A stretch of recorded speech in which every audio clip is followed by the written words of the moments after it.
Today's episode might blow your mind, and I don't say that every episode, and I try never to be clickbaity or cringe when I do these episodes because I watch a lot of YouTube, I listen to a lot of podcasts, and I hate when I hear that.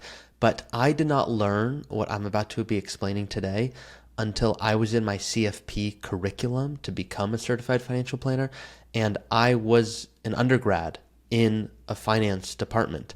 I went to grad school, I got my MBA, and I still did not know any of this until I actually was diving deep into the math to understand the value of what's called asset location. That's what today is all about. I have one question for you before I begin. If you don't mind, let me know, have you heard of asset location?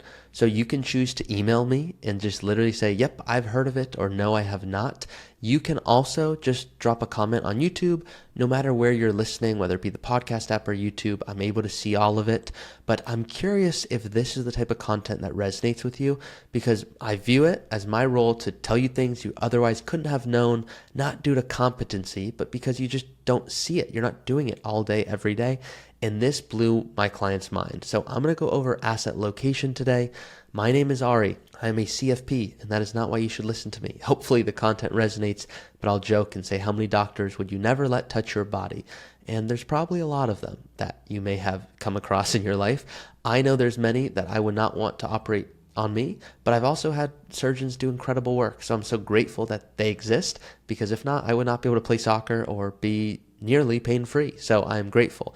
But I'm a CFP, and I know other CFPs I would never let manage a dime of my money. So I hope you listen to this and resonate with the style and approach I take. Now, I'm also the host, as you know, of this podcast, Early Retirement, and I am the Chief Growth Officer at Root Financial. So if you listen to this and go, look, I can tell you like this stuff, but oh my gosh, that went over my head, or I just cannot grasp what you just said, but I can actually see the value, well, that's what we specialize in. Now, hopefully you do fully understand it, and that is my goal. So we're going to go into an example now. So asset location. The first time I actually learned this, my mind was blown, and I went to my client and I was explaining it to them. And at this point, they had heard me talk about asset allocation a lot, and they know I don't like risk tolerance questionnaires. So the fun story I'm going to tell you today before going through the example is I had a client that was close to joining, and then they eventually said, hey, before we officially join Root, I just have a concern I'd like to share with you. I said, I'm a very transparent person. I actually like hearing concerns, and when you don't bring them up, that makes me more anxious, so please do. And they said, well, you haven't asked me my risk tolerance between like 1 to 10, and normally that's what I think you people do, right? So I kind of laughed, and I said, let's do it right now. And they said, okay. I said, so what is yours? And they said, well, I'm about an 8. I said, okay, what about your spouse? Let me ask them. They said, well, I'm about a 2.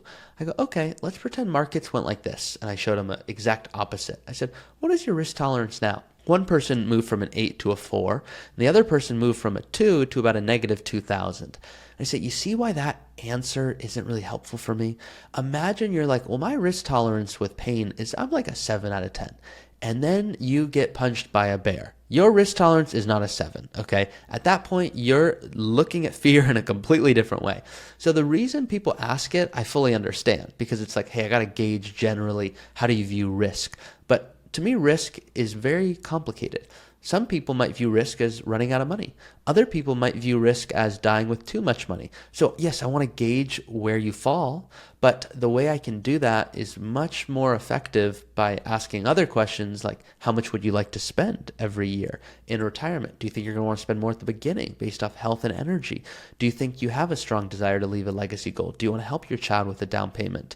What about healthcare? So those help me way more than risk tolerance 1 to 10. So the way I explained it to my client, I said there's something called asset allocation. That's how much should we have in equities, bonds, and cash. All of these have different terms, so the industry people like me get to feel smart. Equities, it's stocks, they're the same thing. Bonds, fixed income, it's the same thing as far as you need to know. Cash, oh, that could be money market funds or CDs. Yeah, there's variations, but it's all pretty much very similar. Okay, so with that being said, we're just going to say stocks, bonds, cash. Keep it simple. So what you want to know is, are you doing as best as you can? Like, do you have the right mix? So when they're talking to me about their risk exposure, they were saying, well, we're worried if we retire early and we're invested too aggressively, markets go down, and that's going to scare us because if we're no longer working, we don't have the same time to make the money back, and therefore we won't recover. I said, that's a valid point. I love that. I said, what else? They said, well, we also don't want to like have too much money later on, but that's not our main concern. Our main concern is running out of money. I said, yep, you're like almost every single client, and that's a good thing. So they wanted to make sure that they had the right mix. So they had about $2 million across their different accounts. They had about $1 million in a 401k, about $500,000 in Roth IRAs, another $500,000 in a brokerage account. And I said, can I see your investment statements to see your current allocation?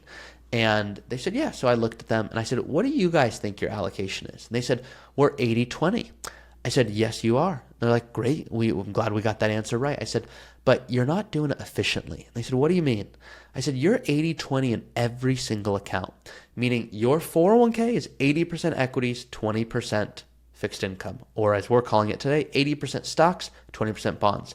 And your Roth is 80% stocks, 20% bonds. And your brokerage or superhero account is 80% stocks, 20% bonds. And they said, yeah, what's the problem with that? I said, well, the problem is you're just not being efficient tax-wise. If we determine that 80-20 is the right mix for you, which I have other episodes on how to actually determine what that is, well, that's one thing. But to own it efficiently is a completely different thing. They said, okay, well, can you go into detail? I said, of course. I said, you have what's called your asset allocation. How much should be in stocks and bonds? You've got that. It's 80-20. Asset location is where's the most efficient place to own them so that you total an 80-20 allocation. They go, okay, I kind of get it, but I'm kind of lost. I said, okay, well, you want to make sure you have the right mix, right? They said, of course. I said, well, let's think about a Roth account. Do you think you're going to want those dollars at the beginning or end of your retirement? And they were smart. They said, well, probably the end because that account grows tax-free forever. So theoretically, we might not touch those dollars for a very long time. I said, great. So would we want to have bonds in that account? If that's an account we're not going to touch for a while, meaning when we look at our Roth account with $500,000 in it, we don't really need those dollars, do we? They said, no. I said, we want them to probably grow as fast as possible, right? They go, that's right. So that Roth that has $500,000 shouldn't have any bonds in it. That probably should be 100% equities, stocks, growing as much as possible because we're not going to touch that money until the brokerage account and the 401k are at kaputs. So at this point, they said, okay, I get that.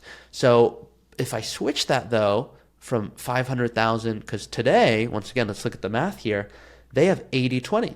20% of that 500,000 is, as you can see here, $100,000. If we switch that $100,000, they take that 20% and put it into equities, it's no longer 80-20. Now we have more in the stocks and less in the bonds because we just switched that $100,000. So now we might be 81 or 82% equities as a whole. So we need to think about it and go, well, what's the right mix? Well, if we were going to put 100% in equities in the Roth account, what we might need to do is dial back a different account so that we still achieve the 80-20 goal because that's the same. We just want to own it efficiently. So if we go to the brokerage account and we were to say we want to pull from this first, which is generally what I'll see in retirement. If you have the ability to pay capital gains taxes, that's better, aka more preferential, you'll pay less, than if you were to pull from a 401k. So what we'll want to do is go to a brokerage account and maybe make that a little bit more conservative. So instead of having 80-20 there, maybe it's 70-30. Maybe we actually are going to go as far as 60-40.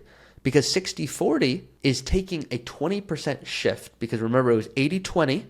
So 80% was in equities. I'm dropping that by 20%. Now there's 60% in equities. Now on the flip side, the Roth IRA was 80% in equities. And I just flipped that 20%. That just went to 100%. So what if I didn't touch the 401k at all? I left that at 80-20, but I dropped the brokerage account to 60% equities and I increased the Roth to 100% equities. Do you see how the 80-20 still is the exact same? I didn't change anything other than the Roth moved from 80% equities to 100%, and the brokerage or superhero moved from 80% to 60%. So all I did was move things around. Now, when you move things around in a brokerage account, what happens? There are tax implications. If you bought Apple stock for $100,000, it grew to $500,000. And I'm over here going, I'm a genius. Look at asset location. How cool is this? I just showed you. Well, you might be going, hey, you think you're Mr. Smarty over here, but the truth is, what you don't know is I bought Apple stock at 100, now it's worth 500. So I know what you're thinking. You're thinking, why don't I go over here and kind of reduce maybe some risk and pull from the Apple stock first, because then I'm going to get to pay capital gains taxes. But what you, Mr. Advisor, is forgetting is you're forgetting that I'm going to have to pay taxes on those gains. And that's where we need to then do an additional analysis on what's called tax gain harvesting. Because if you're married finally jointly, you basically realize up to $126,000 of gains, assuming you have no other income, and pay 0% taxes. So what you could do is you could go, yep, I'm going to intentionally go sell Apple stock in order to purchase maybe some money market funds or other bonds that are going to be less risky in my brokerage account, in exchange for having less volatility so I can pull from that money in retirement. And an added bonus is if I don't have other income because I'm retired, well, now I can what's called realized gains 0% potentially based off of your tax bracket and other income you have. I have other videos on tax gain harvesting. So if that fascinates you, definitely look that up. But that's what I want to go through in this little episode today. It's asset location. So if you're wondering, wow, should I put all my money into equities? Maybe not in every single account, maybe in one account. So what you want to do is make sure that you first determine your asset allocation, which I'm going to tell you how to do real quick in 2 minutes. And then I'm going to make sure that you understand asset location. So I'm going to explain how to create asset allocation in the next 2 minutes, just to summarize this episode for you, because it would be hard for me to sleep at night if I said, hey, go look up my other asset allocation videos or podcasts, which I do have, but then you have to go search for it. You're already listening here. Why don't you just get it here? You get them 2 birds, 1 stone. So asset allocation, that's what I'm about to do. Asset location, that's what I just did. Hopefully you're sticking with me so far. Asset allocation. So pretend that you have $1 million and you want to spend $50,000 a year in retirement. Let's do a more fun example. Pretend you have $2 million and you want to spend $100,000 in retirement. Okay. And you want to spend, let's say $100,000. That's your main goal. That's after taxes adjusted for inflation. Maybe you need $120,000 that you're going to withdraw from your 401k so you can pay taxes to end up with $100,000. Because if we don't think about taxes or inflation, all of a sudden the whole plan doesn't work. Okay, so you want $120,000. That's so that you can end up with 100. Following? Hopefully so. So great, 120. What's 120,000 times 5? Why do I pick 5? I like to have 5 years worth of just expenses, just money on the sideline. So no matter what's happening, you don't have to worry. Now, some people would argue validly that you probably want closer to 2 to 2.5 years because that's the average market downturn until it recovers. But I like to be a little extra safe. It's just my personality. I deal with early retirees. They need income for 40 plus years generally as a minimum to plan for. Sometimes all the time. We don't know how long we're going to live, but we want to be cautious here. So I just did it on my calculator. You can see I'm very fancy here. 120,000 times 5, that's 600,000. So 600,000, that's 5 years. What's 600,000 divided by 2 million? Because once again, that's your total portfolio. 0.3, aka 30%. What does that tell me? That tells me that if I have $2 million, I might want a 30% allocation to fixed income, aka 5 years worth of bonds or cash alternatives, which is aka conservative money I can pull from to withdraw money. So that's 70% in equities. That's how you do it. It's that simple. What if it turns out I'm like, no, I'm a big spender. I want minimum 200,000 a year. Guys, but I only have 2 million in this example. What's 200,000 times 5? 200,000 times 5, what is that? $1 million. So what should our allocation be? Well, I could do the math on my calculator, but you probably could do it in your head. $1 million, that's half of $2 million. So that means 50% should be in stocks and 50% in bonds. So you have 5 years. Now, maybe you don't want 5 years. Maybe you want 4 years. Great. Now you can have a little bit less. So you can choose, but generally 5 years is what we recommend. So why does this matter? Well, what if you have other income coming in? What if you have Social Security? What if you have rental income? What if you have part-time? What if your inheritance? Well, if you have other income coming in, 70-30, that's the most you should have in fixed income. That's assuming you have no other income coming in. What if you do? If you have other income, then you can just subtract that. So it makes it even easier. What you can then do is say, well, if I want to spend 120,000, and if I take that from my 401k, I'm going to net 100,000. So that's what I'm actually living off of.